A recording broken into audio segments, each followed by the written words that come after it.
Welcome to the Pro Ticker Deep Dive. Today we're focusing on an economy that, well, it constantly seems to baffle analysts. Italy. You read the headlines, you see stagnation, maybe some political noise. But if we dig just a bit beneath the surface, you find this really complex economic paradox. We're looking at an economy that's battling some pretty aggressive external shocks, yet at the same time, it's showing surprising internal vitality. It really is walking a tightrope right now. Yeah, that tightrope image is perfect, and that's exactly what we need to examine for you today. The critical question, really the one Italy's faced for decades, is this. Is the country finally laying the groundwork for sustainable long-term growth? Or is it just, destined to slip back into that really frustrating stop-and-go cycle we've seen before? The baseline forecasts, well, they certainly suggest caution. The headline numbers for the next couple of years are pretty modest. We're looking at projected growth around, say, 0.5% in 2025, maybe picking up slightly to 0.8% in 2026. It's definitely not a boom. And sticking with analogies, maybe think of Italy's economy like a patient recovering, but really slowly from a long chronic illness. The recovery speed isn't impressive, but what we need to check, what we need to verify for you, is whether those underlying vital signs, things like employment, the banking system, investment, are actually healthier than that slow walking pace might suggest. Okay, let's unpack this then. And I guess we have to start outside Italy's borders, right? The biggest drag seems external. It's that global squeeze, especially the continued weight of U.S. tariffs. Yeah, that's a really significant factor.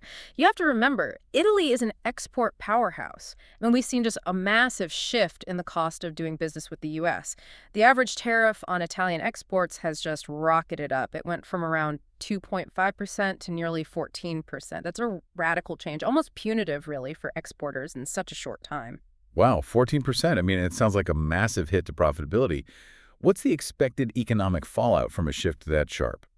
Well, if these tariffs get fully passed on, the models suggest they could realistically shave off maybe up to 0.3% of Italy's GDP over 2 years.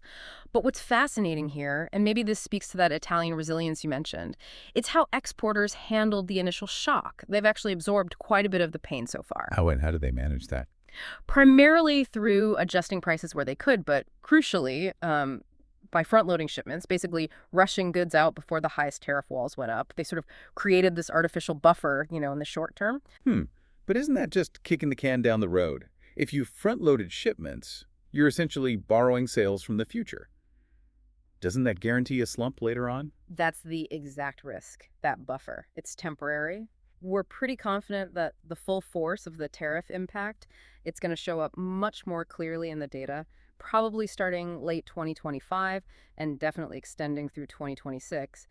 And the pain could get worse, actually, if the euro strengthens against the dollar. That would make those exports even more expensive. Right. And compounding that external pressure is the general weakness across Europe, isn't it?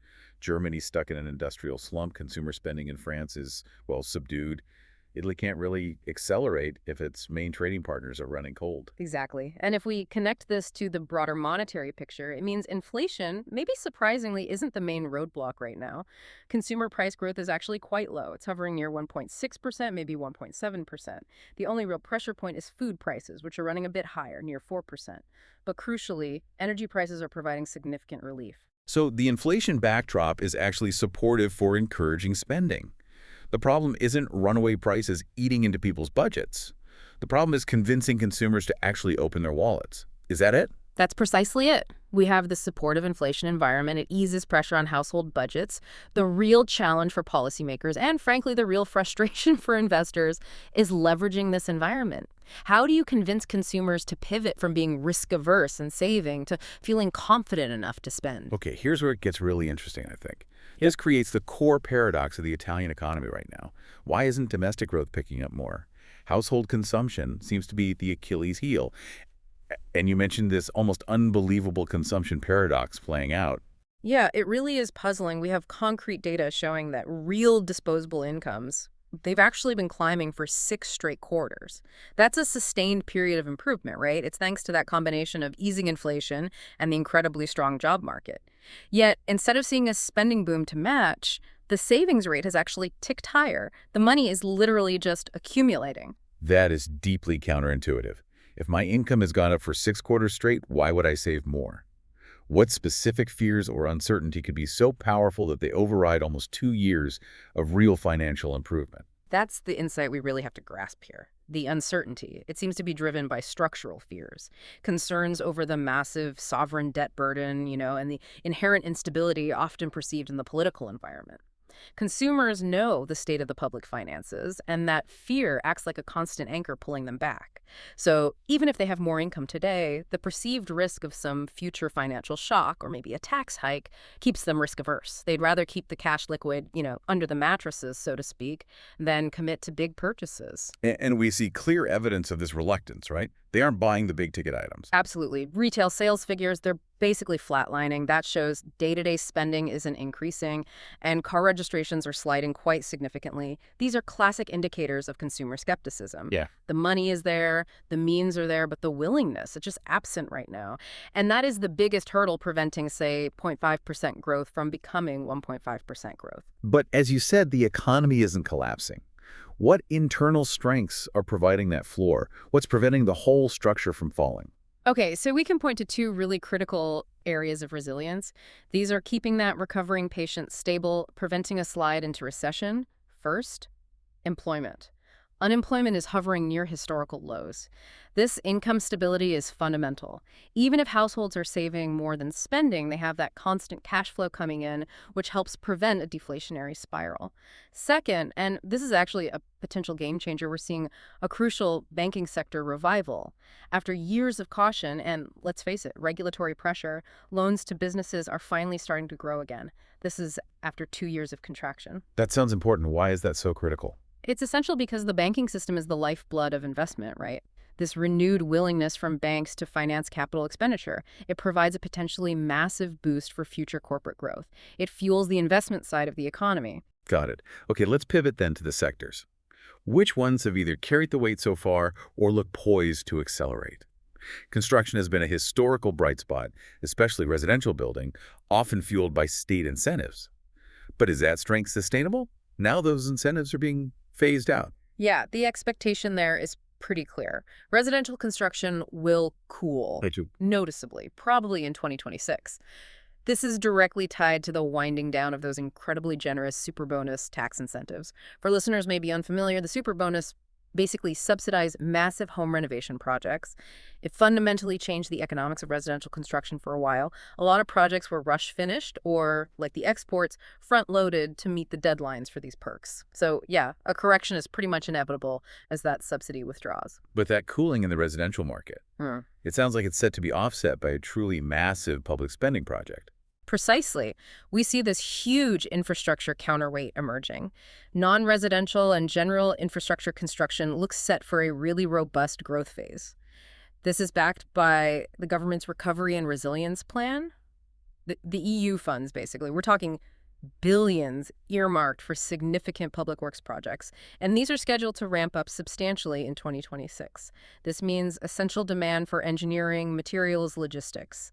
It should keep the overall construction sector quite buoyant, even if residential cools off. Okay, now let's swing back to exports.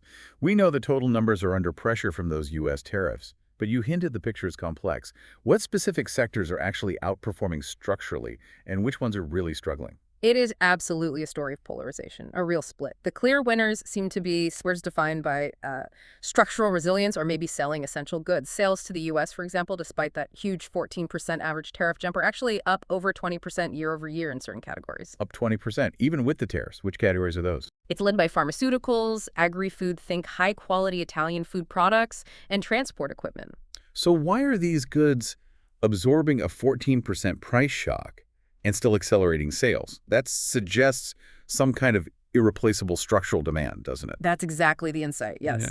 Pharma, for instance, is often highly specialized, maybe relatively inelastic.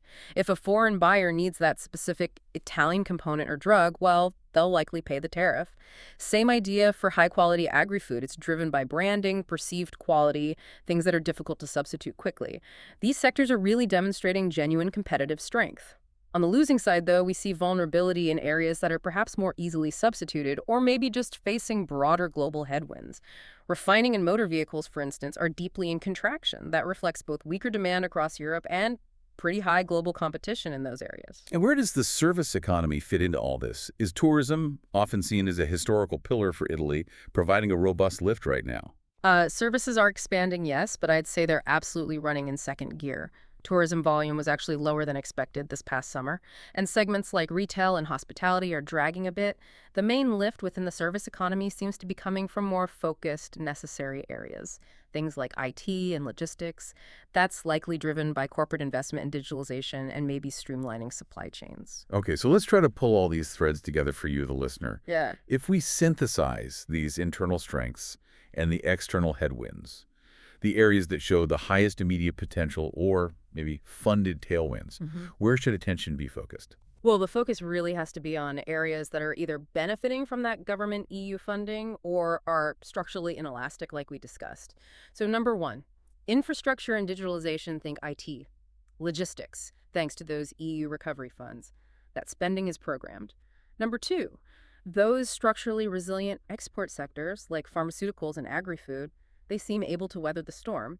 And finally, I'd say keep a close eye on the revitalized banking sector. That's the crucial engine that needs to keep financing this new wave of business investment. So wrapping up the macro analysis, Italy right now feels like a classic grinder market. It's slow, it can be frustratingly uneven, and it definitely requires patience. But the critical finding, I think, is that it is successfully walking that tightrope.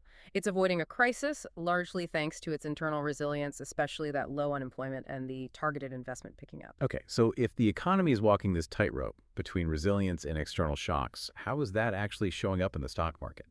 That indecision must be reflected in the main index, the FTSE MIB. Oh, it's reflected perfectly. The FTSE MAB index has basically been grinding sideways since the middle of last year. It illustrates that tension precisely. Momentum is strictly neutral. If you look at the RSI, that's the relative strength index, measuring price momentum, it's hovering dead center, right around 50.